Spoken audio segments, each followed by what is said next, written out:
Yes, yes. Welcome to the ancient world of tabletop games. I am Agamemnon, from the historical documentary, Time Bandits. This is a report from a fugitive. Long before I made a board gaming video, I committed to doing giveaways on the channel. I experimented with Kickstarter games and decided I'd offer a few of those as freebies once I reached more subscribers. Gradually, I dropped Kickstarter from my regular game purchasing routine. Any Kickstarter projects I back now will be irregular purchases that come to me through arcane means of communication. When I went after Kickstarter games, I'd check KickTrack on a daily basis to see if anything met my requirements. That's KickTrack, TRAQ. I researched like a maniac and backed 25 projects over a year and a half. Perspective, I'd see a dozen a day. Many of them were, to use a technical term, shit. A few were outright fraudulent, and I kept tabs on those until they were inevitably, belatedly shot down by Kickstarter. Out of those 25 items I backed, I cancelled 5 on further research. Why cancel? One card game wasn't quite what I thought it was initially and wouldn't have worked well on the channel. I read all the frequently asked questions and comments. It's worth your while to research the companies you're thinking of throwing money at. I backed out of 2 Kickstarters involving miniatures. One was too good and the other nowhere near good enough. The good one was full of extras, and extras piled upon extras, providing the company with its bread and butter.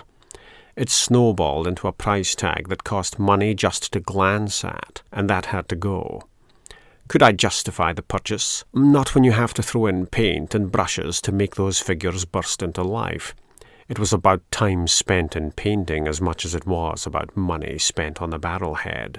As for the one that wasn't good enough, well, it isn't long before people let you know that the whole thing will turn into a scientifically certified shit show. I quietly left by the side exit.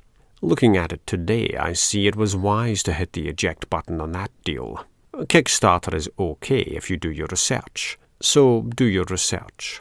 How will I give away what I'm giving away, and when will I do all that? I'll give stuff away legally, don't worry. I always cover the legal niceties when attempting to hand out freebies. Attempting? No one wanted my Ernest Hemingway giveaway over on my writing blog. I certainly didn't want it. That's why I was giving it away. Well, it was free to me, so why not offer it free to someone else? As for when, I'll wait for enough subscribers. That may take decades. These games will be valuable antiques by then. Bushido Breaker is a stealth experience, ninja versus samurai, disguised as a card game. The cards form the board of locations that the ninja must flit through on the way to the target. It's self-contained. More on that momentarily. I'm making this video today as I received the last of my Kickstarter giveaway prizes this week. Overworld is a tile-laying game in the pixeled-up setting of ancient computer games. Kickstarter games take forever and a day to arrive. For that reason, I switched to buying games that are developed and on sale at an internet right in front of me. If I want to do a video about a type of game, I have that game on my studio table within days. No need to wait a year and a half in this case.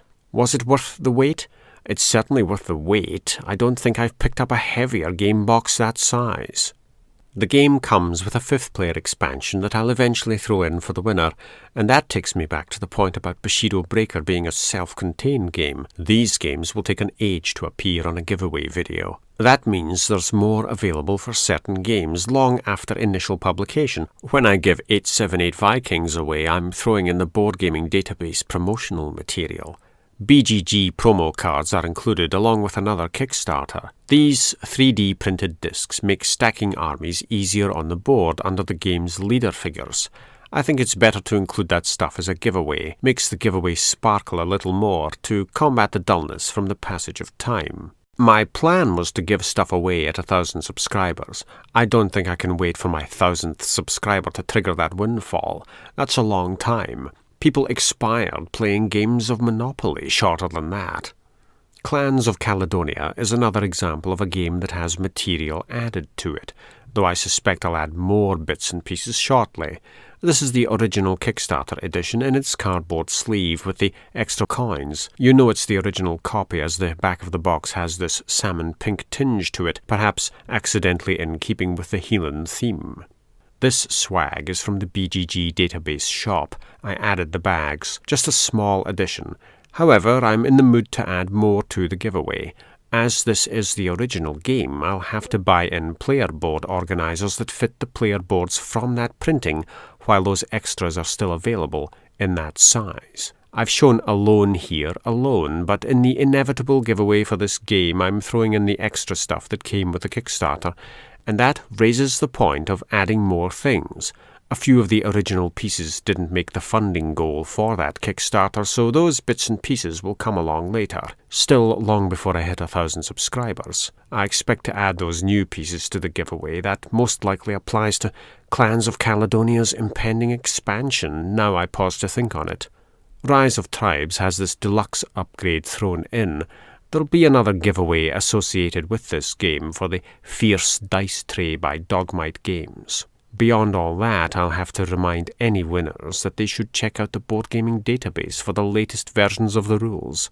By the time these prizes land in the hands of giveaway winners, the sun will be a blazing red ball in the sky, and we'll all have left for the stars. Rulebooks tend to change when solar systems die. And that is a board gaming fact.